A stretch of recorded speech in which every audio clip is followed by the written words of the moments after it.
Vodil tonglari. Vodilning tongi boshqacha edi.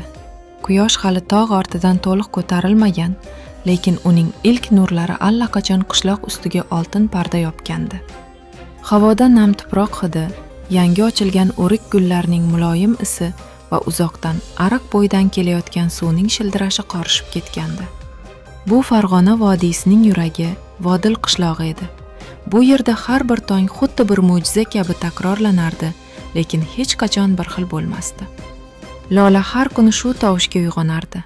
Onasining samovar qo'yayotgani, choynaklarning jaranglashi va hovlidagi ariqqa suv kelganda paydo bo'ladigan yoqimli shovqin. U ko'zlarini ochib, deraza ortidan tashqariga qarardi. Hovli to'la yashillik edi. Uzumzor so'rilarning ostida soya tushib turar, anor daraxtlari endigina g'unchalay boshlagan, olcha shoxlarda esa qushlar chaq-chaq urardi. Lola, qizim, uyg'ondingmi? Onasining mehribon ovozi eshitildi hovlidan. Ha, oyijon, hozir chiqaman, javob berdi Lola o'rnidan turib. U derazani ochdi. Salqin tong havosi xonaga oqib kirdi. Lola bir necha soniya shunchaki turib nafas oldi. Bu havoni u butun vujudi bilan sevardi. Toza, salqin, mevali daraxtlar hididan to'yingan havo. Vodilning havosi shifobaxsh edi. Shaharlik mehmonlar har gal kelganda bu yerda nafas olish o'zi davo deyishardi. Hovliga chiqqanda onasi Saodat opa allaqachon dasturxon yozayotgandi. So'ri ustida yangi uzilgan o'rik, qaymoq, asal va issiq non. Ariqdagi suv shildirab oqar. Uning yonidagi keng yaproqli tut daraxti soya tashlardi. Otang ariqqa suv qo'yib keldi, dedi Saodat opa choy quyarkan. Bog'ni sug'oramiz bugun. Anorlarga suv kerak. Lola dasturxon chetiga o'tirdi. Qo'liga issiq nonni oldi, uni sindirib qaymoqqa botirdi.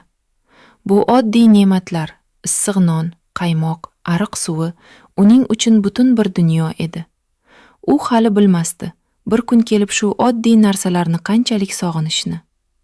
Oyi, men bugun maktabga boraman, dedi Lola. Amaliyot boshlanadi. Bilasizmi, men shu maktabda o'qiganman. Endi o'zim dars beraman. Qanaqa g'alati, a?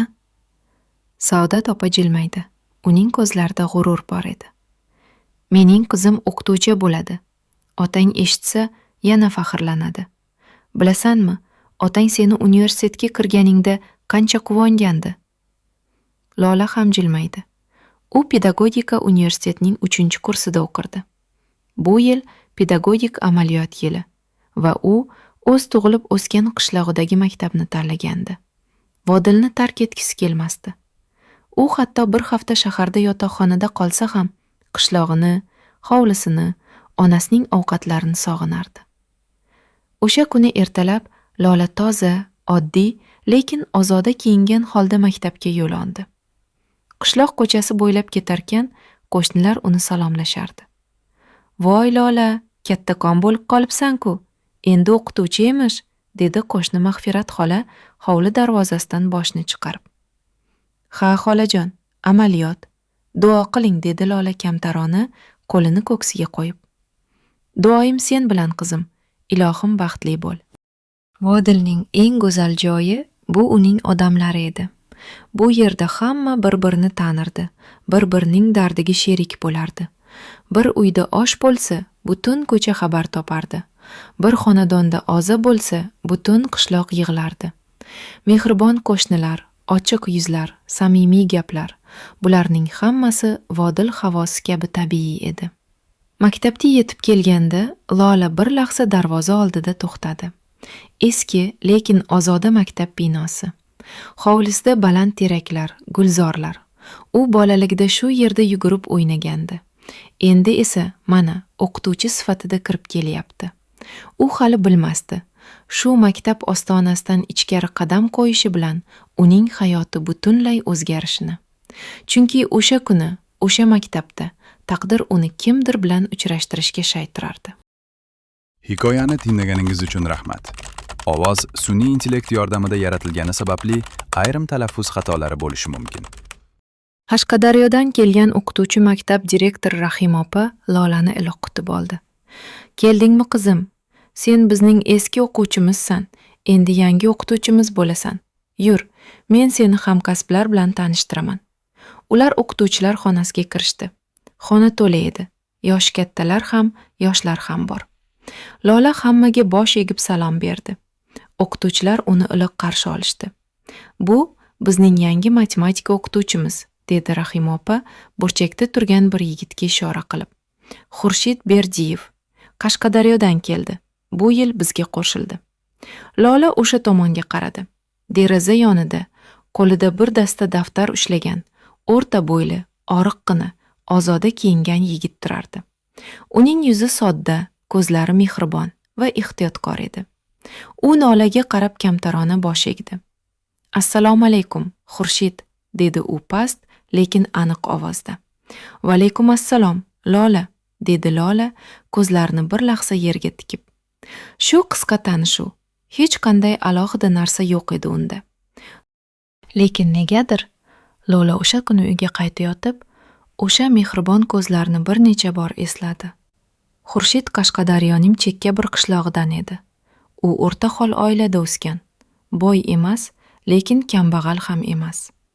Otasi dehqon, onasi uy bekasi. U kichikligidan mehnatkash bo'lib o'sgan. O'qishga chanqoq edi. Universitetni a'lo baholarga tugatib, ish izlab Farg'onaga kelgandi. Vodil maktabida bo'sh o'rin borligini eshitib, shu yerda qolgandi. U qishloqda ijaraga kichik bir xona olib turardi. Yolg'iz yashardi. Ertalab maktabga eng birinchi bo'lib kelar, kechqurun eng oxirida ketardi.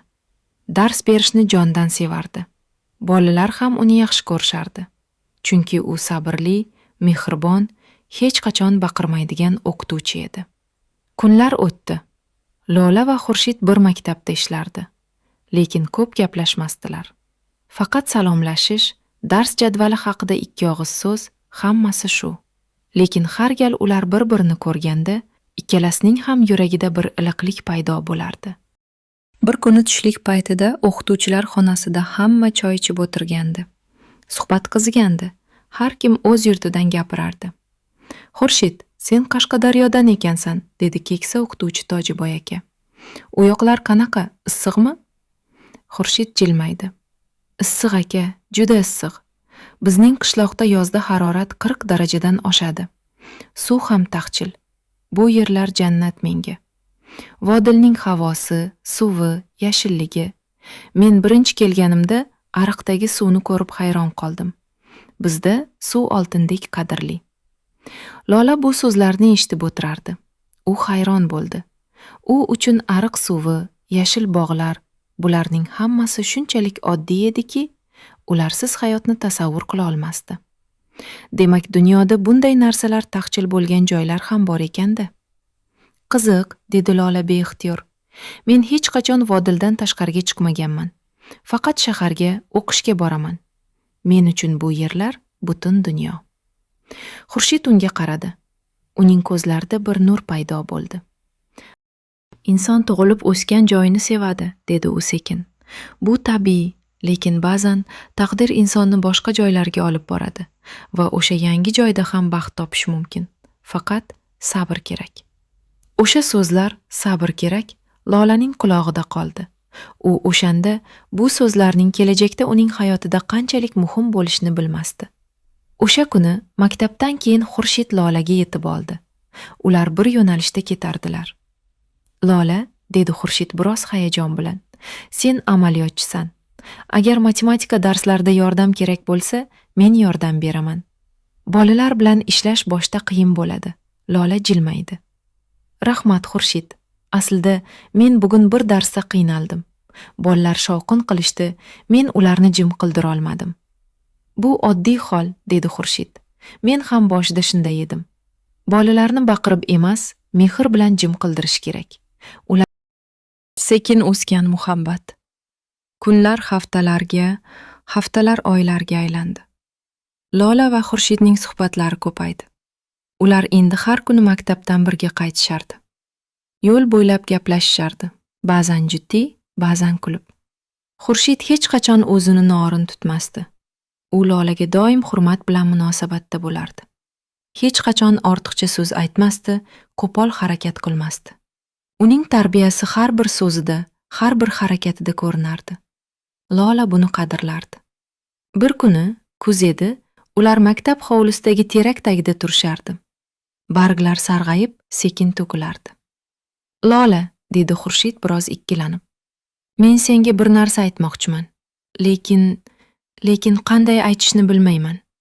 Lolaning yuragi tez ura boshladi. U nimani eshitishni sezgandek edi. Ayt Xurshid, men eshitaman. Xurshid chuqur nafas oldi. U yerga qaradi, keyin sekin Lolaning ko'zlariga qaradi. Men seni hurmat qilaman. Juda. Sen mehribon, kamtarin, aqlli qizsan.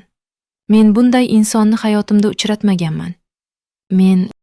Men o'ylaymanki, agar taqdir nasib qilsa, men senga munosib bo'lishga harakat qilaman. Lekin men oddiy oiladan chiqqanman. Boy emasman. Senga faqat halol mehnatim va sodiq yuragimni bera olaman. Lolaning ko'zlari yoshlandi. Lekin bu quvonch yoshi edi. U bunday samimiy, bunday sodda va halol so'zlarni kutmagandi.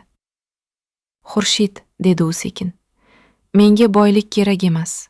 Menga halol va mehribon inson kerak. Otam doim aytadi. Pul baxt keltirmaydi, mehr keltiradi. Men senga ishonaman. O'sha kun ularning muhabbatining rasman boshlangan kuni edi. Lekin bu muhabbat shovqinli emasdi. Bu sekin, sokin, chuqur o'sgan muhabbat edi. Ular uchrashganda hech qanday noo'rin narsa qilishmasdi. Faqat gaplashishardi. Bir-birini tushunishardi, orzularini bo'lishardi. Xurshid Lolaga kelajak haqida gapirardi. Men bir kun katta o'qituvchi bo'laman. Balki direktor ham bo'larman. Yaxshi uy quraman. Bolalarimni yaxshi o'qitaman. Ular ham odam bo'lishadi. Men og'ir hayot ko'rganman, Lola. Lekin men shikoyat qilmayman. Men ishonaman. Mehnat va sabr bilan hamma narsaga erishish mumkin. Lola uning so'zlarini tinglar, har gal unga bo'lgan hurmati ortardi. Bu yigit orzu qilingan yigit edi. Boy emas, lekin yuragi boy. Hashamatli emas, lekin halol. 2 yil shunday o'tdi. Ular bir-birini chuqurroq tanidilar, chuqurroq sevdilar. Bu muhabbat bir kechada alangalanib tez so'nadigan olov emasdi. Bu sekin, ammo mustahkam yonadigan cho'g' edi. Lekin Lola bir narsani bilardi va undan qo'rqardi.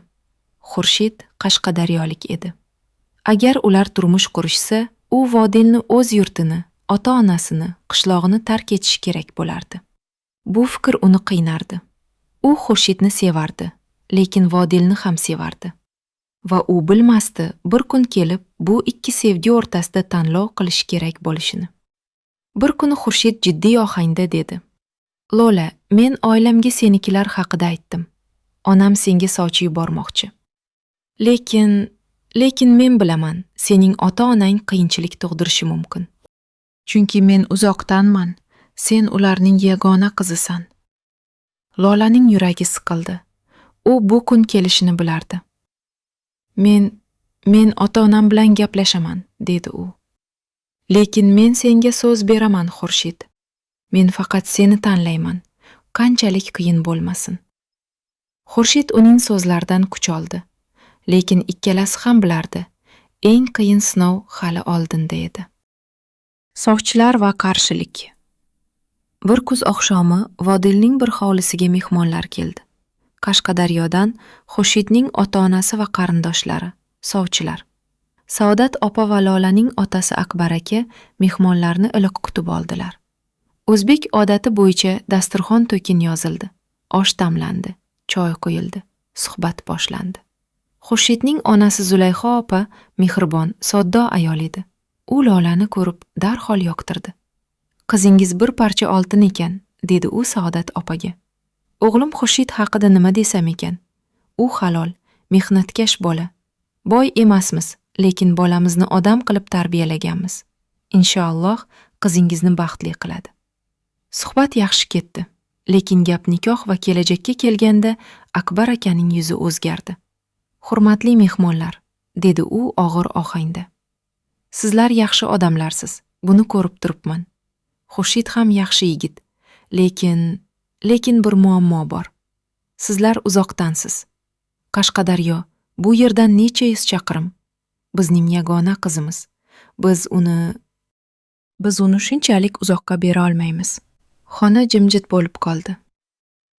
Ota, Saodat opa ham eriga qo'shildi. Haq gap. Lolani biz ko'z qorachig'imizdek asraganmiz. Uni Farg'onadan chiqarib yuborsak qanday chidaymiz? Yilda 1-2 marta ko'rsak ko'rdik, ko'rmasak yo'q. Bizning ko'nglimiz buni ko'tarmaydi. Zulayho opaning yuzi xafa bo'ldi. Tushunaman opajon, ona yuragida. Lekin bizning o'g'limiz ham yaxshi bolaning o'zi. U qizingizni qadrlaydi. Yo'q, dedi Akbar aka qat'iy. Gap Xurshidning yaxshi yomonligida emas. Gap masofada. Biz qizimizni uzoqqa bermaymiz. Bu bizning qaror. Kechirasizlar. Sovchilar xafa bo'lib qaytdilar. Lola o'z xonasida eshik ortida turib hamma gapni eshitgandi. U yig'lab yubordi.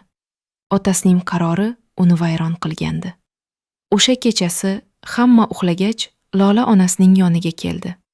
Saodat opa hali uxlamagandi. Oyi, dedi Lola titrab. Men siz bilan gaplashishim kerak. Saodat opa qizining yuziga qaradi. U qizning ko'zlaridagi azobni ko'rdi. O'tir qizim, gapir. Lola onasining yoniga o'tirdi. Uning qo'llarini ushladi. Oyi, men Xurshidni sevaman. 2 yildan beri. U shunchaki o'qituvchi emas. U mening hayotimning bir qismi bo'lib qoldi. Men usiz hayotni tasavvur qila olmayman. Men bilaman, u uzoqdan. Men bilaman, Qashqadaryo qiyin. Men bilaman, sizlar mendan ayrilishni xohlamaysizlar. Lekin oyi, agar men uni boy bermasam, men butun umr baxtli bo'laman. Agar uni boy bersam, butun umr armon bilan yashayman. Saodat opaning ko'zlari yoshlandi. Qizim, sen nimani gapirayotganingni bilasanmi? Sen vodiyni tark etasan. Bu havoni, bu suvni, bu bog'larni. Sen issiq, suvsiz bir joyga borasan. U yerda qiynalasan. Men buni o'ylasam, yuragim ezilib ketadi. Bilaman, oyi, dedi Lola. Lekin men Xurshid bilan har qanday qiyinchilikka chidayman. Issiqqa ham, suvsizlikka ham. Faqat u yonimda bo'lsin. Oyi, iltimos, otamni ko'ndiring. Siz menga yordam bering. Siz mening onamsiz. Siz mening dardimni tushunasiz. Saodat opa uzoq jim qoldi. U qizining yuziga qaradi. Bu yuzda chin sevgining alangasini ko'rdi. U o'zining yoshligini esladi. U ham bir paytlar shunday sevgan edi. Qizim, dedi u nihoyat. Sen rostdan ham uni shunchalik sevasanmi? Hatto vodilni tark etishga ham tayyormisan?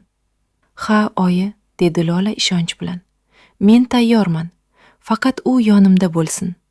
Saodat opa qizni bag'riga bosdi. Mayli, men otang bilan gaplashaman. Lekin va'da ber menga, qizim. Qanchalik qiyin bo'lmasin, sabr qil. Yangi joyda, yangi oilada sabr eng katta kuching bo'ladi. Buni unutma. Va'da beraman, oyi, dedi Lola onasini quchoqlab. O'sha kechadan boshlab Saodat opa eriga ta'sir o'tkaza boshladi. U Akbar akaga har kuni Lolaning baxti haqida gapirardi. Otasi, derdi u. Biz qizimizni uzoqqa bermaymiz deb uni baxtsiz qilamizmi? U o'sha bolani sevadi. Agar biz uni boshqaga bersak yoki uyda olib qolsak, u butun umr armon bilan yashaydi. Biz buni xohlaymizmi? Akbar aka qarshilik qilardi. Lekin u juda uzoqda. Biz qizimizni qanday yo'qotamiz? Biz uni yo'qotmaymiz, derdi Saodat opa. U baxtli bo'lsa, biz ham baxtli bo'lamiz. Masofa nima? Mehr bo'lsa masofa to'siq emas. Yodingizda bo'lsin, o'zingiz ham bir paytlar meni boshqa qishloqdan olib kelgansiz. Mening ota-onam ham qiynalgan. Lekin men baxtli bo'ldim, chunki siz meni qadrladingiz. Bu so'zlar Akbar akaning yuragiga ta'sir qildi. U uzoq o'yladi. Qizning xafa yuzini ko'rdi. Uning ovqat yemay, gapirmay yurganini sezdi. Va nihoyat bir kun u taslim bo'ldi. Mayli, dedi u og'ir nafas olib. Mayli, agar qizimning baxti shu bo'lsa, men qarshilik qilmayman. Lekin bir sharti bor. Xurshid mening qizimni qadrlasin. Agar bir kun uni xafa qilsa, men uni qaytarib olaman. Buni Xurshidga ayting. Lola bu xabarni eshitib otasining bo'yniga osildi. Rahmat ota, rahmat. Men sizni hech qachon xafa qilmayman. Akbar aka qizining boshini siladi. Uning ko'zlaridan jimgina yosh oqdi. U qizdan ayrilayotganini his qilardi. Lekin u qizining baxti uchun o'z dardini yutdi. To'y va ayriliq sovchilar yana keldi. Bu safar javob ijobiy edi. To'y tayyorligi boshlandi. Vodil qishlog'i to'yga shaylandi. Butun ko'cha xabar topdi. Qo'shnilar yordamga keldilar. Kimdir qozon ko'tarib keldi, kimdir un olib keldi, kimdir shunchaki nima yordam kerak deb so'rab keldi. Bu Vodilning go'zalligi edi. Bir xonadonning to'yi butun mahallaning to'yi edi. To'y kuni keldi. Hovli to'la odam, dasturxonlar yozilgan, qozonlarda osh qaynaydi. Karnay-surnay yangraydi. Lola kelinlik libosida go'zal, lekin ko'zlarida ham quvonch, ham g'amgin bir nur bilan o'tirardi. U baxtli edi. Sevgan insoniga turmushga chiqyapti. Lekin ayni paytda u o'z yurtini tark etayotgandi. Xurshid ham baxtdan porlab turardi. U Lolani sevardi va nihoyat unga uylanyapti. U Akbar akaning oldiga keldi. Ota, dedi u hurmat bilan, men sizga so'z beraman. Men Lolani ko'z qorachig'imdek asrayman. Uni hech qachon xafa qilmayman. Uni baxtli qilish mening hayotimning maqsadi bo'ladi. Menga ishoning. Akbar aka uning yelkasiga qo'lini qo'ydi. Men senga ishonaman o'g'lim, lekin esingda bo'lsin, sen mening yagona qizimni olib ketyapsan. U mening jonimdan aziz, uni asragin. Asrayman ota, jonim bilan asrayman. Kelin chiqarish payti keldi. Bu to'yning eng og'ir, eng hissiyotli lahzasi. Lola onasini quchoqlab yig'lardi. Oyjon, men sizni qanday tashlab ketaman? Men sizni har kuni ko'rardim. Endi qachon ko'raman? Saodat opa ham yig'lardi. U qizini bag'riga bosdi. Yig'lama qizim, yig'lama. Sen baxtli ketyapsan. Bu ona uchun eng katta baxt. Faqat o'zingni asra va sabr qil. Esingda bo'lsin, sabr bilan hamma narsaga erishasan. Akbar aka bir chetda turardi. U erkak kishi sifatida yig'namaslikka harakat qilardi, lekin ko'zlaridan yosh oqib ketdi. U qizning yoniga keldi. Qizim, dedi u titrab. Bor, baxtli bo'l. Otangni unutma. Qiynalsang, telefon qil. Sog'insang, kel. Bu uy har doim sening uying. Lola otasini quchoqladi. Uchalasi ham yig'lashardi. Atrofdagi ayollar ham ko'z yoshlarini artishardi. Bu har bir o'zbek to'yidagi eng ta'sirli lahza edi. Qizning ota uyidan chiqishi. Mashinalar yo'lga tushdi. Lola orqa oynadan uzoqlashib borayotgan ota uyiga, hovliga, yashil bog'larga qarab qoldi. Ko'zlaridan yosh oqardi. U Vodildan ketyapti. Bu yam-yashil, suvli, mehribon yurtdan. U bilmasdi qachon qaytadi. U bilmasdi oldinda nima kutyapti. Xurshid uning qo'lini ushladi. Yig'lama Lola, dedi u mehr bilan. Men yoningdaman. Men seni hech qachon yolg'iz qoldirmayman. Bilaman, sen yurtingni tashlab ketyapsan. Lekin men senga yangi bir uy, yangi bir hayot quraman. Va men butun kuchim bilan harakat qilaman, toki sen baxtli bo'l. Lola uning ko'zlariga qaradi. O'sha mehribon ko'zlar. Va u kuch oldi. Bilaman Xurshid, dedi u ko'z yoshlarini artib. Men senga ishonaman. Faqat menga vaqt ber. Men yangi hayotga o'rganishim kerak. Senga butun umrim bor, dedi Xurshid jilmayib. Mashina Vodildan uzoqlashdi. Yam-yashil bog'lar ortda qoldi. Yo'l uzoq edi Qashqadaryoga, chekka bir qishloqqa. Lola yo'l davomida deraza ortidagi manzaralarning o'zgarishini kuzatdi. Yashillik kamayib, dasht ko'paya boshladi. Havo issiqlashdi va u har bir chaqirim bilan o'z yurtidan uzoqlashib borayotganini his qilardi. Begona yurt. Mashina manzilga yetib kelganda quyosh allaqachon botgan, lekin havo hali ham issiq edi. Lola mashinadan tushdi va atrofga qaradi. Bu yer Vodildan mutlaqo boshqa olam edi. Ko'z oldida keng, qurg'oqchil dasht yastanib yotardi. Daraxtlar kam, ular ham qovjiragandek edi. Havo issiq va quruq. Ariq yo'q, suv shildirashi yo'q, qushlarning chaqchahi yo'q. Faqat issiq shamol esardi va u o'zi bilan chang, qum hidini olib kelardi. Xurshidning ota-onasi uyi oddiy paxsa devorli hovli edi. Toza, ozoda, lekin Vodildagi yam-yashil hovlilardan butunlay boshqacha. Hovlida bir ikkita qovjiragan tut daraxti bor edi. Ularning ham yaproqlari changga belangan. Xurshidning onasi Zulayho opa kelinni iliq kutib oldi. "Kelinim, xush kelibsan", dedi u Lolani quchoqlab. "Mana, endi bu uy sening uying. Bu oila sening oilang. Bizni o'zingnikidek ko'r." Lola jilmaydi, lekin yuragida bir og'irlik bor edi. U bu yerni hali tushunmasdi. Hammasi begona edi unga. Birinchi kechasi Lola yangi xonada o'tirar, derazadan tashqariga qarardi. Tashqarida qorong'i dasht, yulduzli osmon, Vodildagi kabi daraxt shovqini yo'q, ariq shildirashi yo'q, faqat jimjitlik va uzoqdan eshitilayotgan it akillashi. U telefonini oldi, onasiga qo'ng'iroq qilmoqchi bo'ldi, lekin keyin o'zini bosdi. "Yo'q, onamni xafa qilmayman. U mening qiynalayotganimni bilsa ezilib ketadi. Men sabr qilaman." Xurshid xonaga kirdi. U Lolaning yuzidagi g'amni sezdi. "Qiynalyapsanmi?" so'radi u mehr bilan yoniga o'tirib. Lola jilmaymoqchi bo'ldi, lekin ko'zlari yoshlandi. "Yo'q, shunchaki, hammasi yangi. Men o'rganmaganman." Xurshid uning qo'lini ushladi. "Bilaman Lola, men buni tushunaman. Sen jannatdan kelding. Bu yer esa, bu yer qiyin. Men ham buni bilaman. Lekin men senga va'da beraman. Men bu hovlini jannatga aylantirishga harakat qilaman. Sekin-asta, sen menga ishon, faqat sabr qil." Yana o'sha so'z, sabr. Lola bosh irg'adi. Kunlar o'ta boshladi. Lola yangi hayotga o'rgana boshladi. Lekin bu oson emasdi. Eng qiyin narsa suv edi.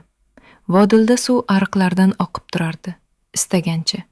Bu yerda esa ichimlik suvi maxsus suv mashinalarida keltirilardi. Haftada 1-2 marta. Va o'sha suvni tejab ishlatish kerak edi. Idishlarga, baklarga to'ldirib qo'yishardi. Cho'milish, kir yuvish, ovqat hammasi shu o'lchovli suv bilan qilinardi. Lola birinchi marta suvning qadrini angladi. Vodilda u suvni shunchaki sarflar edi, hech o'ylamasdan. Bu yerda esa har bir tomchini hisoblab ishlatardi. "Xurshid", dedi u bir kuni. "Vodilda men ariqda idish yuvardim. Suv bemalol oqardi. Bu yerda esa men bir piyola suvni ham tejayman. Bu menga g'alati tuyuladi." Xurshid xo'rsindi. "Men senga aytgandim Lola, bu yerda suv oltin. Lekin bilasanmi, shuning uchun bizning odamlar suvni juda qadrlaydi. Suvni isrof qilmaydi. Bu ham bir tarbiya." Lola sekin o'rganib borardi. Lekin yuragida har doim Vodil sog'inchi bor edi. Har tong u uyg'onganda beixtiyor ariq shovqinini eshitishni kutardi. Lekin faqat jimjitlik bo'lardi. Har gal u onasining ovozini, otasining mehrini, qishloq qo'shnilarining samimiyatini sog'inardi. Lekin u Xurshidni sevardi va Xurshid haqiqatdan ham yaxshi inson edi. U Lolani har kuni qadrlardi. Ishdan charchab kelsa ham Lolaning kayfiyatini so'rardi. Unga mehr bilan qarardi. Hech qachon baqirmasdi, ranjitmasdi. Bu Lolaning yagona tasallisi edi. Bir kuni Lola hovlini kuzatib turib bir qaror qildi. Hovlining bir burchagida kichik bir bo'sh yer bor edi. "Men shu yerga bir narsa ekaman", deb o'yladi u. "Bir yashil burchak yarataman. Vodilni eslatadigan bir narsa. Toki men bu yerda ham o'z yurtimning bir parchasini his qilay."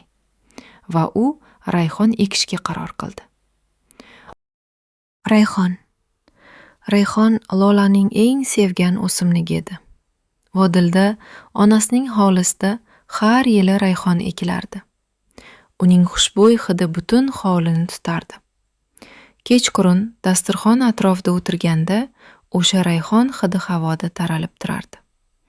Bu hid Lolaning bolaligi edi. Uning uyi edi. Uning yurti edi. Lola onasidan rayhon urug'ini olib kelgandi. To'yga ketayotganda onasi unga bir hovuch urug' bergandi. "Ma qizim, bu bizning hovlimizdagi rayhondan. Eksang, bizni eslaysan." Lola o'sha urug'ni avaylab saqlagandi. Endi vaqt keldi. Ertalab Quyosh ko'tarilmasdan oldin Lola hovlining burchagidagi bo'sh yerni belkurak bilan yumshatdi. Tuproq qattiq, qumloq edi. Vodilning yumshoq, qora tuprog'idan farqli. Lekin Lola harakat qildi. U yerni tozaladi, yumshatdi, keyin ehtiyotkorlik bilan rayhon urug'larini ekdi. Suv masalasi qiyin edi, lekin Lola o'z urishidagi suvdan bir qismini har kuni rayhonga berardi. Cho'milgan suvni ham isrof qilmasdi.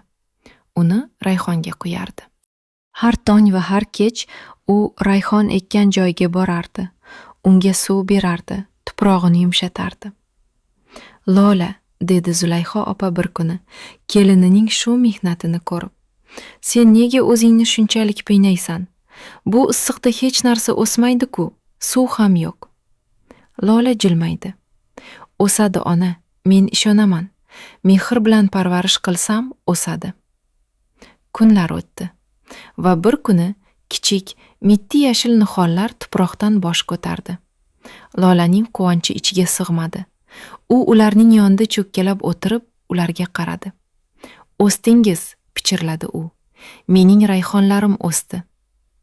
O'sha kichik yashil nihonlar Lola uchun butun bir dunyo edi. Ular shunchaki o'simlik emasdi.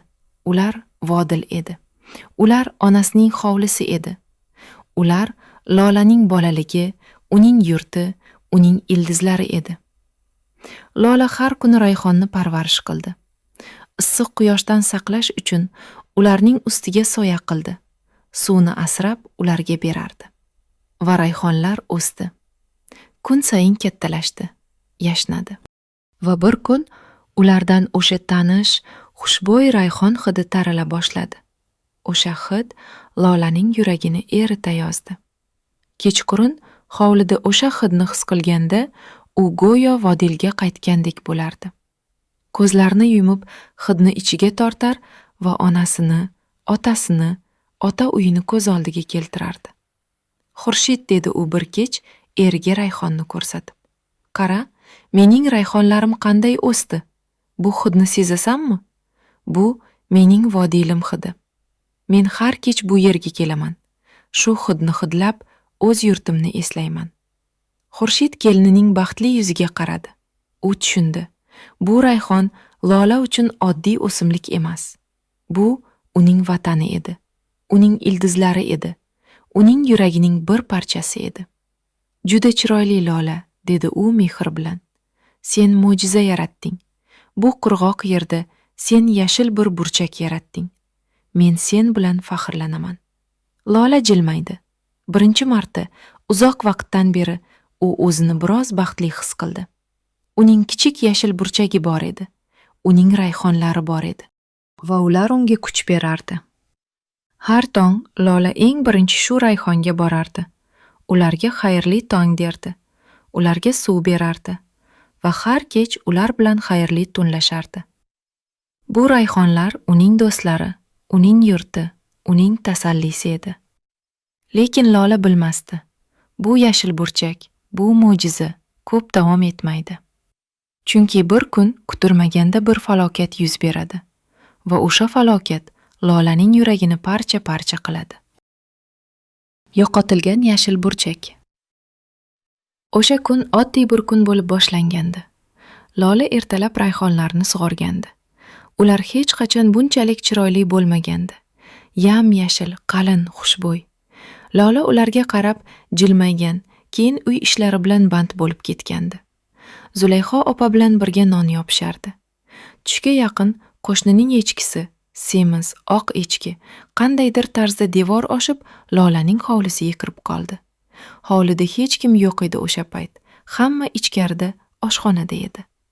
Echki to'g'ri rayhon tomon yurdi va o'sha yam-yashil, mehr bilan parvarishlangan rayhonlarni yey boshladi. Lola tashqariga chiqqanda hammasi tamom bo'lgandi. U hovliga chiqib rayhon tomon qaradi va qotib qoldi. O'sha yashil, chiroyli burchak endi yo'q edi. Faqat ezilgan, yeyilgan, payhon qilingan poyalar qolgandi. Echki esa hovli o'rtasida turib oxirgi yashil bargini chaynar edi. Lolaning qo'lidagi piyola yerga tushib sindi. U bir lahza qimirlamay qoldi. Keyin sekin Rayhon tomon yurdi. Cho'kkalab o'tirdi. Ezilgan poyalarni qo'liga oldi. Ular endi xushbo'y hid taratmasdi. Ular o'lgandi. Va shu lahzada Lolaning ichidagi nimadir buzildi. Hamma to'plangan sog'inch, hamma yutib kelgan dardlar, hamma aytilmagan armonlar birdan o'tilib chiqdi. U yig'lab yubordi. Ovoz chiqarib o'kirib yig'ladi. U cho'kkalab o'tirgancha ezilgan Rayhon poyalarini bag'riga bosib, butun vujudi bilan yig'ladi. Yo'q, yo'q, pichirlardi u yig'i aralash. Mening Rayhonlarim, mening vodiylim yo'q bo'ldi. U faqat Rayhon uchun yig'lamasdi. U hamma narsa uchun yig'lardi. O'z yurti uchun, onasi uchun, otasi uchun, Vodilning suvi, havosi, bog'lari uchun, bu yerdagi issiq, suvsiz, og'ir hayot uchun. O'z ildizlaridan uzilgan bir daraxt kabi u yig'lardi. Men chidayman dedim, dedi u o'ziga. Men sabr qilaman dedim. Lekin bu Rayhon mening yagona tasallim edi. Mening yagona yashil burchagim. Endi u ham yo'q. Men nima qilaman endi? Men kimga dardimni aytaman? Men shunchalik yolg'izman. U uzoq yig'ladi. Quyosh tepada ayovsiz qizdirardi. Ichki allaqachon ketib qolgandi. Hovli jimjit edi. Faqat bir ayolning yig'isi eshitilardi. Zulayho opa tashqariga chiqib, kelinini shu holatda ko'rdi. U darhol hammasini tushundi. U Lolaning yoniga keldi. Uning yelkasiga qo'lini qo'ydi. Kelinim, dedi u sekin ovozda achinish bilan. Yig'lama qizim, bu shunchaki Rayhon edi. Yana ikamiz. Men senga yangi urug' topib beraman. Lekin Lona boshini chayqadi. Yo'q ona, dedi u yig'i aralash. Bu shunchaki Rayhon emas edi. Bu mening vodilim edi. Mening onamning hovlisidagi Rayhondan edi. Men buni qaytarib bo'lmaydi. Zulayho opa indamadi. U faqat kelinining yonida o'tirdi. U tushundi, bu yosh kelin qanchalik qiynalayotganini. U o'z yurtidan, o'z onasidan ayrilib, begona bir joyda, issiq, suvsiz bir yerda yashashga harakat qilayotganini va u kelinning dardini chin yurakdan his qildi. O'sha kech Xurshid ishdan qaytganda Lolaning ko'zlari shishgan, qizargan edi. U darhol sezdi. Nima bo'ldi Lola? So'radi u xavotir bilan. Lola hammasini aytdi. Echki haqida, Rayhon haqida. U gapirar ekan, yana ko'zlari yoshlandi. Xurshid uzoq jim qoldi. U kelinining dardini tushundi. U bu Rayhon Lola uchun nimani anglatishni bilardi. U Lolaning yoniga keldi. Uni bag'riga bosdi. Lola, dedi u sekin. Meni kechir. Men senga bunday og'ir hayot berdim. Sen jannatdan kelding. Men seni cho'lga olib keldim. Men ba'zan o'zimni ayblayman. Lekin men senga va'da beraman. Men butun kuchim bilan harakat qilaman, toki bir kun sen yana baxtli bo'l. Men senga yashil bir hovli quraman. Rayhonlar, gullar, daraxtlar bilan to'la. Faqat menga vaqt ber Lola. Faqat sabr qil. Lola uning ko'kragiga boshini qo'ydi. Xurshidning so'zlari unga tasalli berdi. U bu insonni sevardi. Va u bilardi. Xurshid uni hech qachon tashlab qo'ymaydi. Men chidayman Xurshid, dedi u sekin. Sen uchun. Bizning kelajagimiz uchun. Men sabr qilaman. Lekin o'sha kechasi Xurshid uxlab qolganda Lola tashqariga chiqdi. Ezilgan Rayhon poyalari yonida cho'kkalab o'tirdi va sekin pichirladi. Oyjon, men sizni shunchalik sog'indim. Men sizning yoningizga qaytishni xohlayman. Men charchadim Oyjon. Yulduzlar osmonda jimgina porlardi. Lola yolg'iz, begona bir yurtda o'z onasini sog'inib o'tdi. Onaning tasallisi. Bir necha oy o'tdi va nihoyat kutilgan kun keldi. Lolaning onasi va qarindoshlari mehmonga keldilar. Lola onasini ko'rib, o'zini uning bag'riga otdi. Ular uzoq quchoqlashib turishdi. Lola ko'z yoshlarini zo'rg'a tutib turardi. Oyijon, keldingiz, dedi u titrab. Keldim qizim, keldim. Voy, rangingga nima bo'lgan? Ozib ketibsan-ku, dedi Saodat opa qizining yuzini paypaslab. Kun davomida hamma birga o'tirdi. Suhbat, ovqat, kulgu. Xurshidning oilasi mehmonlarni iliq kutib oldi. Tashqaridan hammasi yaxshi ko'rinardi. Lekin Lolaning ko'zlarida bir g'am bor edi va onasi buni sezdi. Kechqurun hamma ovqatdan keyin dam olayotganda Lola onasini chetga olib chiqdi. Ular hovlining bir burchagiga yolg'iz qolishdi va Lola o'zini tuta olmay yig'lab yubordi. Oyi, dedi u ovozi titrab. Meni olib keting.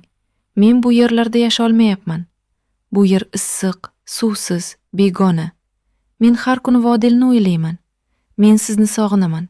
Men otamni sog'inaman. Men o'z yurtimni sog'inaman. Men bu yerda o'zimni begona his qilaman. Iltimos, oyi, meni olib keting. Men siz bilan qaytaman. Saodat opaning yuragi parcha-parcha bo'ldi. U qizining ko'zlaridagi dardni ko'rdi. U qizini bag'riga bosdi. Onaning ko'zlaridan ham yosh oqdi. Lekin u dono ona edi. U qizining dardini tushunar, lekin shoshilinch qaror baxtga olib kelmasligini ham bilardi. Qizim, dedi u sekin qizining sochini silab. Eshit meni, diqqat bilan eshit. Lola onasiga qaradi, ko'zlari yoshli. Hayot qizim, hamma joyda sinovdan iborat, dedi Saodat opa. Hech bir joyda osonlik yo'q. Vodilda ham o'z qiyinchiliklari bor, bu yerda ham. Sen o'ylaysanki, agar Vodilga qaytsang, hamma muammolaring hal bo'ladi. Lekin yo'q qizim. Muammolar inson bilan birga yuradi. Joyni o'zgartirganing bilan hayot o'zgarmaydi. Faqat sen o'zgarishing kerak. Sen sabr qilishni o'rganishing kerak. Lekin oyi, men juda qiynalyapman. Bilaman qizim, bilaman. Lekin menga ayt, Xurshid yaxshi insonmi? U seni qadrlaydimi? U seni ranjitadimi? Lola bir lahza jim qoldi. Keyin sekin javob berdi. Yo'q oyi, Xurshid, u juda yaxshi. U meni hech qachon ranjitmaydi. U meni qadrlaydi. U mehribon, halol. U menga shunchalik g'amxo'rlik qiladiki, Saodat opa jilmaydi. Ko'rdingmi qizim, sen baxtning eng katta qismiga egasan. Yaxshi, mehribon, sodiq er. Dunyoda qancha ayol bor, boy uyda, hashamatda yashaydi, lekin eri uni qadrlamaydi, ranjitadi, xafa qiladi. Ular ne'matlar ichida, lekin baxtsiz. Sen esa oddiy uyda, qiyinchilikda yashayapsan, lekin sevgan, seni sevadigan er bilan. Bu eng katta boylik qizim, buni qadrla. Lola onasining so'zlarini tinglar ekan, yuragida bir narsa o'zgara boshladi. Sen hozir Vodilni sog'inyapsan, davom etdi Saodat opa. Bu tabiiy. Lekin aytchi, Vodilda, ota uyimizda o'z hayoting bormidi? Yo'q. Sen mening qizim eding. Bu yerda esa sen o'z uyingning bekasisan. Sen o'z oilangni qurayotgan ayolsan. Bu boshqa narsa qizim. Bu katta mas'uliyat, lekin katta baxt ham. Lekin oyi, men shunchalik yolg'izman bu yerda. Yolg'iz emassan qizim. Sening ering bor va inshaalloh tez orada farzandlaring bo'ladi. Bu uy bolalar ovozi bilan to'ladi. O'shanda sen yolg'izlikni unutasan. Faqat sabr qil. Sabr bu zaiflik emas qizim.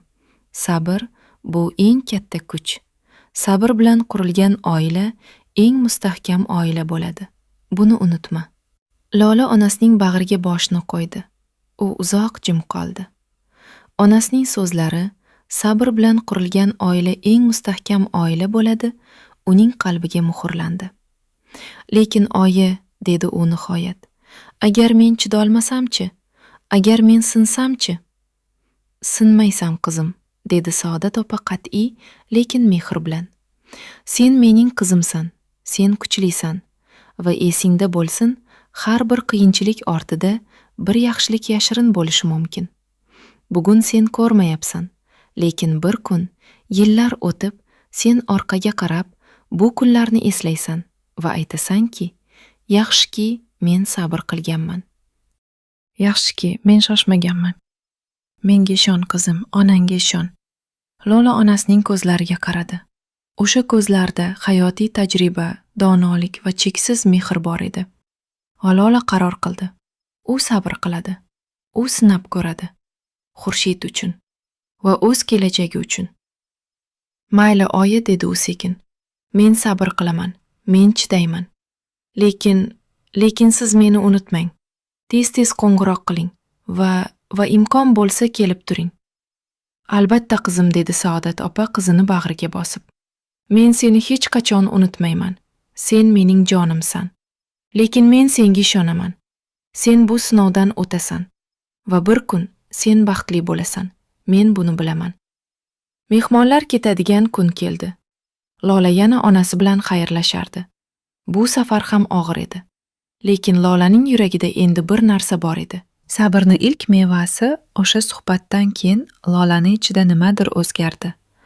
U endi Vodilni sog'inardi, lekin o'zini begona his qilmaslikka harakat qilardi. U bu yerni o'z uyi deb qabul qilishga qaror qildi. U yana rayhon ekdi. Bu safar devorni balandroq qildilar, toki echki kira olmasin. Lola yana o'sha mehr bilan parvarish qildi va rayhonlar yana o'sdi. Lola ularni ko'rib jilmaydi. U tushundi. Yo'qotilgan narsani qaytarish mumkin ekan, faqat yana harakat qilish kerak. U Zulayho opa bilan yaqinlasha boshladi. Qaynonasi unga onadek g'amxo'rlik qilardi. Lola undan ovqat pishirishni, uy yumushlarini o'rgandi.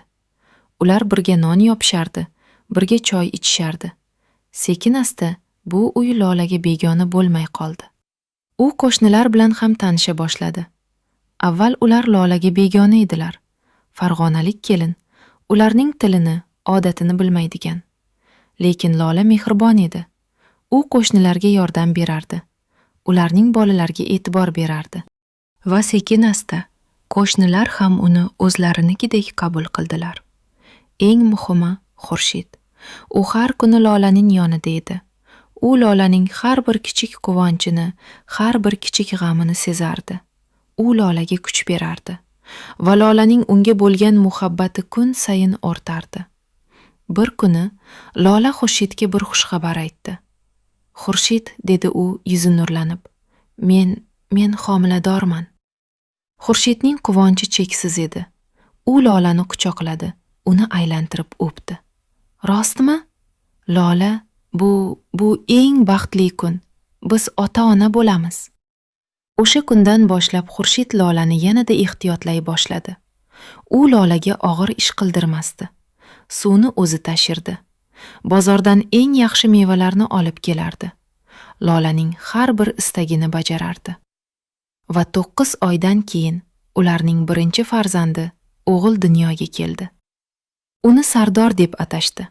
Lola birinchi marta o'g'lini quchog'iga olganda butun dunyosi o'zgardi. O'sha kichik, beg'ubor yuzni ko'rib, u baxtning nima ekanini angladi. Endi u yolg'iz emasdi. Endi uning bu yerda o'z bolasi, o'z oilasi bor edi. Oyi, dedi u telefonda onasiga yig'lab. Men ona bo'ldim. Men o'g'illik bo'ldim va men endi tushundim. Siz haq edingiz. Sabr qilganim yaxshi bo'ldi. Saodat opa telefon ortida yig'lardi. Bu safar quvonch yoshi. Tabriklayman qizim. Men senga aytgandim-ku, sabring meva berdi. Endi bu uy bola ovozi bilan to'ladi. Endi sen yolg'izlikni unutasan. Va haqiqatdan ham shunday bo'ldi. Bola ovozi uyni jonlantirdi. Lola endi sog'inch bilan emas, mehnat va g'amxo'rlik bilan band edi. Uning kunlari mazmunli o'tardi. Yillar o'tdi. Ularning yana 2 farzandi dunyoga keldi. Bir o'g'il va bir qiz. 3 farzand. Uy to'la bola, to'la quvonch, to'la mehr edi. Xurshid maktabda yaxshi o'qituvchi sifatida tanildi. Uning hurmati oshdi. U direktor o'rinbosari bo'ldi. Oilaning ahvoli sekin-asta yaxshilandi. Endi suv ham yetarli edi. Xurshid hovliga maxsus suv bakini o'rnatdi. Lola esa bu hovlini chinakam jannatga aylantirdi. U daraxtlar ekdi, tut, anor, o'rik. Ularni mehr bilan parvarish qildi, gullar ekdi va albatta rayhon. Hovlining bir burchagida doim rayhon o'sardi va uning xushbo'y hidi butun hovlini tutardi. Endi bu hovli Vodildagi hovlini eslatardi. Yashil, fayzli, mehribon. Lola buni o'z qo'llari bilan, sabr bilan, mehr bilan yaratgandi. Bir kuni kechqurun Lola va Xurshid hovlida o'tirishardi. Bolalar yugurib o'ynashardi. Rayhon hidi havoda taralardi. Xurshid dedi Lola jilmayib, "Esingdami, men birinchi kelganimda qanchalik qiynalgandim. Men har kuni Vodilni o'ylardim. Men ketishni xohlardim." Xurshid jilmaydi. "Esimda Lola, men o'shanda juda qo'rqgandim.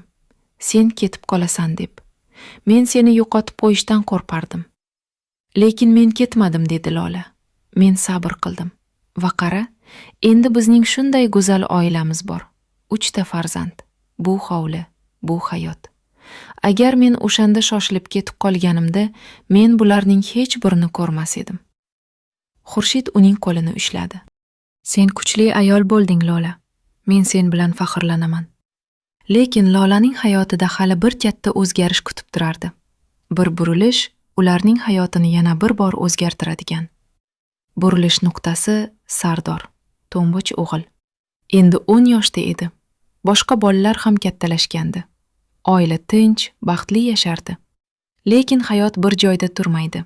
U doim o'zgaradi. Bir kuni Xurshid ishdan g'ayrioddiy hayajon bilan qaytdi. Uning yuzida bir narsa bor edi. "Lola", dedi u, "men senga bir narsa aytishim kerak. Bugun viloyat ta'lim boshqarmasidan qo'ng'iroq qilishdi." Lolaning yuragi shig'illadi. "Tinchlikmi? Nima bo'ldi?" "Tinchlik", dedi Xurshid jilmayib. "Aksincha, menga taklif tushdi. Viloyat markazidagi katta maktabga direktor bo'lib o'tishimni so'rashyapti. Bu katta lavozim Lola, katta ish va viloyat markazida hayot boshqacha. U yerda suv ham bor, sharoit ham yaxshi. Bolalar uchun yaxshi maktablar bor." Lola bir lahza jim qoldi. Keyin uning yuzi yorishdi. "Xurshid, bu ajoyib xabar. Bu sening mehnatingning mevasi. Sen buni qancha yillar harakat qilib, halol mehnat qilib qozonding." "Lekin Lola", dedi Xurshid jiddiy, "bu yana bir ko'chish degani. Biz bu hovlini, bu uyni tashlab ketamiz. Sen shuncha yil mehnat qilib, bu hovlini jannatga aylantirding. Rayhonlaring, daraxtlaring, men bilaman, bu sen uchun qiyin bo'ladi." Lola o'ylanib qoldi. U hovlisiga qaradi. Shuncha yil mehnat, shuncha xotira. Bu hovlida uning farzandlari tug'ilgandi, o'sgandi. Bu hovlida u sabr qilishni o'rgangandi. Lekin keyin u jilmaydi.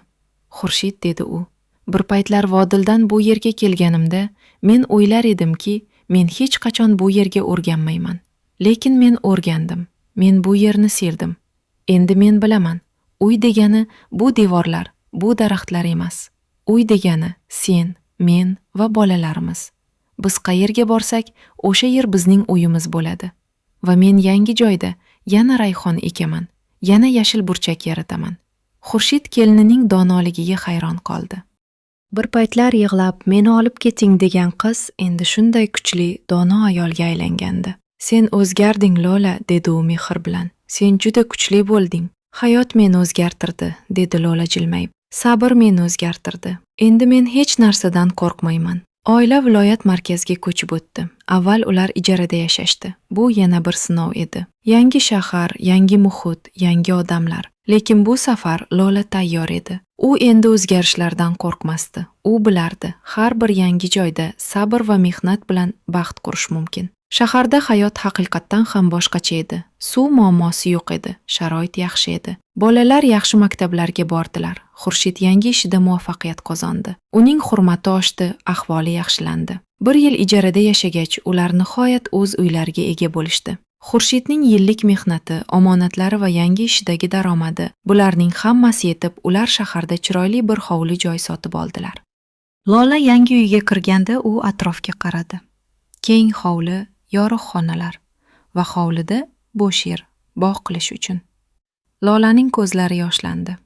Lekin bu quvonch yoshi edi. Xurshid, dedi u, bizning o'z uyimiz, bizning. Esingdami biz qanchadan boshlagandik? Cho'lda, suvsiz, qiyin bir joyda. Endi qara, bizning o'z uyimiz, o'z bog'imiz bor. Xurshid uni quchoqladi. Bu bizning birgalikdagi mehnatimizning mevasi, Lola. Sening sabring, mening mehnatim. Birgalikda biz buni qurdik.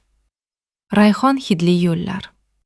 Yangi uyga ko'chib o'tgandan keyin bir bahor kuni Lola hovliga chiqdi. Quyosh iliq nur sochardi. Havo toza edi va hovlining bir burchagida bo'sh, yumshoq yer turardi. Lola o'sha yerga qaradi va jilmaydi. U uyga kirdi, sandiqdan kichik bir qog'oz xaltacha oldi. Ichida rayhon urug'i bor edi. U buni doim saqlab kelardi. Har ko'chishda u o'sha urug'dan bir qismini olib ketardi. U hovliga chiqdi. Yerni yumshatdi va ehtiyotkorlik bilan, mehr bilan rayhon urug'larini ekdi. Bu safar suv muammosi yo'q edi. Bu safar echki xavfi yo'q edi. Lola rayhonni har kuni sug'orardi, parvarish qilardi va ular tez o'sdi. Yam-yashil, qalin, xushbo'y. Bir kuni kechqurun rayhonlar to'liq o'sib gullaganda Lola hovliga chiqdi. U rayhon yonida cho'kkalab o'tirdi va o'sha tanish, xushbo'y hidni his qildi va birdan ko'zlari yoshlandi. Lekin bu g'am yoshi emasdi. Bu anglash yoshi edi. O'sha hid uni 10 yil orqaga olib bordi. O'sha cho'l qishloqdagi birinchi rayhonga, echki yeb ketgan rayhonga, o'sha kunlardagi yig'iga, sog'inchga, umidsizlikka. U eslab o'tirardi. O'sha yosh, qo'rqqan, yig'layotgan kelin. Ona, meni olib keting. Men bu yerda yasholmayapman deb yolvorgan qiz. Agar o'shanda onasi uni olib ketganda edi. Agar o'shanda u shoshilib qaror qilganda edi. Lola boshini chayqadi. Ko'zlaridan yosh oqardi. Yo'q, pichirladi u o'ziga. Agar men o'shanda ketganimda, men bularning hech birini ko'rmas edim. U orqaga qaradi, hovlidagi go'zal uyga. Uydan bolalarning kulgisi eshitilardi. Sardor endi yigit bo'lib qolgandi. Universitetga tayyorlanardi. Boshqa bolalar ham o'sgandi. Aqlli, tarbiyali bo'lib o'sgandilar. Xurshid hurmatli, obro'li inson bo'lgandi. Ularning o'z uyi, o'z bog'i, o'z baxti bor edi. Bularning hammasi sabrning mevasi edi. Agar o'sha kuni rayhon yeb ketilgan kuni Lola umidini uzganda edi. Agar onasi unga, mayli qizim, qaytaylik deganda edi. Agar u sabr qilmaganda edi. U bularning hech birini ko'rmas edi. Bu baxtni, bu oilani, bu hayotni. Lola rayhonning bir bargini uzib hidladi. Ko'zlarini yumdi va o'sha hidda uning butun hayoti bor edi. Vodil, onasining hovlisi, cho'l qishloq, yo'qotilgan rayhon, sabr, mehnat, farzandlar, baxt. Hammasi shu bir hidda jamlangandi. Sabr, pichirladi u. Sabr eng buyuk ne'mat ekan. Men buni endi tushundim. O'sha payt Xurshid hovliga chiqdi. U Lolani rayhon yonida cho'kkalab o'tirgan holda ko'rdi. U yaqinlashdi, yoniga o'tirdi. Nima qilyapsan, Lola? So'radi u mehr bilan. Lola unga qaradi. Ko'zlarida yosh, lekin yuzida jilmayish bor edi. Eslayapman, dedi u. 10 yil avvalgi kunlarni. Esingdami birinchi rayhonni? Echki yeb ketgan rayhonni. Men o'shanda shunchalik yig'lagandim. Men o'shanda dunyoning oxiri kelgandek his qilgandim. Xurshid jilmaydi. Esimda, Lola. Men hech qachon unutmayman. Sen shunchalik qiynalgan eding. Lekin qara, Xurshid, dedi Lola hovliga ishora qilib. Qara, biz nimaga erishdik? Bu uy, bu bog', bu bolalar, bu hayot. Agar men o'shanda chidamaganimda, agar men ketib qolganimda, bularning hech biri bo'lmas edi. Xurshid uning qo'lini ushladi. Sen chidading, Lola. Sen sabr qilding va men senga butun umrim davomida minnatdorman. Sen bizning oilamizni sening sabring bilan qurding. Lola uning yelkasiga boshini qo'ydi. Ular birga rayhon hidli hovlida kun botishini kuzatishdi. Bilasanmi, Xurshid, dedi Lola sekin. Onam bir gap aytgandi. O'sha eng qiyin kunda. U dedi, har bir qiyinchilik ortida bir yaxshilik yashirin bo'lishi mumkin. Sabr bilan qurilgan oila eng mustahkam oila bo'ladi. O'shanda men bu so'zlarni tushunmagandim, lekin endi tushunaman. Endi to'liq tushunaman. Xurshid jilmaydi. Onang dono ayol ekan. Ha, dedi Lola. Va men endi o'z bolalarimga ham shu so'zni aytaman. Toki ular ham bilsinlar, hayot oson emas. Lekin sabr bilan, mehnat bilan, mehr bilan hamma narsaga erishish mumkin. Eng muhimi shoshilmaslik. Eng muhimi chidash. Quyosh ufqqa botardi. Hovlida rayhon hidi taralardi. Bolalarning kulgisi eshitilardi. Va Lola sevgan eri yonida, o'z uyida, o'z bog'ida o'tirib, o'zini dunyodagi eng baxtli ayol his qildi. U bir paytlar Vodildan, yam-yashil yurtdan, cho'l qishloqqa kelin bo'lib tushgan, yig'lagan, sog'ingan, qiynalgan o'sha yosh qiz endi yo'q edi. Uning o'rnida kuchli, dono, baxtli bir ayol turardi. Sabr uni shunday qilgandi. Va har gal rayhon hidini his qilganda, u o'sha yo'lni eslardi. Vodildan boshlangan, cho'l orqali o'tgan va nihoyat baxtga olib kelgan yo'lni. Rayhon hidli yo'llar. Rahmat senga, Xurshid, dedi Lola sekin. Meni sabr qilishga undaganing uchun, meni sevganing uchun, meni hech qachon tashlab qo'ymaganing uchun. Rahmat senga, Lola, javob berdi Xurshid. Sabr qilganing uchun, men bilan qolganing uchun, bizning oilamizni qurganing uchun. Ular bir-biriga qarab jilmayishdi. 15 yil, necha qiyinchilik, necha sinov, necha ko'z yosh. Lekin ular hammasidan birga o'tishgandi. Va endi ular eng mustahkam oilaga ega edilar. Sabr bilan, mehr bilan, sevgi bilan qurilgan oila. Osmonda yulduzlar bittalab paydo bo'la boshladi. Hovlida rayhon hidi taralardi. Va o'sha hid endi g'am emas, baxt hidi edi. Aytishlaricha Lolaning hovlisida har doim rayhon o'sarkan va u o'z nabiralariga doim shunday derkan: "Bolalarim, hayotda qiyinchilik ko'p bo'ladi. Lekin esingizda bo'lsin, har bir qiyinchilik ortida bir yaxshilik yashiringan. Sabr qiling, shoshmang, chunki sabr bilan qurilgan baxt eng mustahkam baxtdir." Va aytishlaricha, har bahor rayhon gullaganda butun mahalla uning hovlisidan taralayotgan o'sha xushbo'y hidni hidlab, "Mana Lola opaning rayhonlari yana gulladi" der ekanlar.